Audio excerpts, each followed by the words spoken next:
রাত পোহালেই অমর 21শে ফেব্রুয়ারি মহান শহীদ দিবস ও আন্তর্জাতিক মাতৃভাষা দিবস।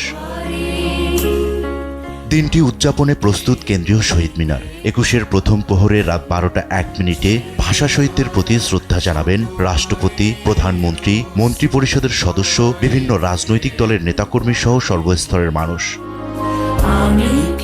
শুক্রবার সকালে কেন্দ্রীয় শহীদ মিনারে সার্বিক নিরাপত্তা ব্যবস্থা পরিদর্শনে আসেন ডিএমপি কমিশনার। জানান, কোনো ঝুঁকি না থাকলেও যে কোনো পরিস্থিতি মোকাবিলায় পুলিশ সর্বোচ্চ সতর্ক।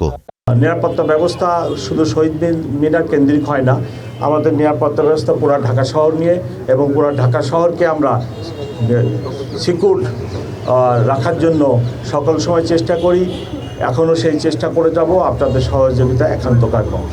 ভিগো ওয়্যার গার্ড প্রয়োজন মতো বাঁকানো যায়, অধিক চাপেও ভাঙে না। ভিগো। ঢেলে সাজানো হয়েছে ট্রাফিক ব্যবস্থাপনা। নীলক্ষেত, পলাশী, বকশীবাজার ক্রসিং সহ 7 জায়গায় থাকবে ডাইভারশন, 3 জায়গায় থাকবে পার্কিং। মূলত আমরা 7টি জায়গায় আমরা ট্রাফিক ডাইভারশন দিব। আমাদের শাহবাগ ক্রসিং, নীলক্ষেত ক্রসিং, শহীদুল্লাহ হল crossing, high court crossing, Chankharpul crossing, Palashi crossing এবং বকশীবাজার ক্রসিং, এই জায়গাগুলোতে আমাদের ডাইভারশন থাকবে।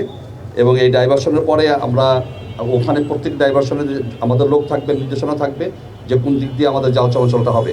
নিরাপত্তা ব্যবস্থা দেখতে শহীদ মিনারে আসেন র্যাবের মহাপরিচালক। বলেন, কেন্দ্রীয় শহীদ মিনারের পাশাপাশি সারা দেশেই নিরাপত্তা নিশ্চিত করা হয়েছে।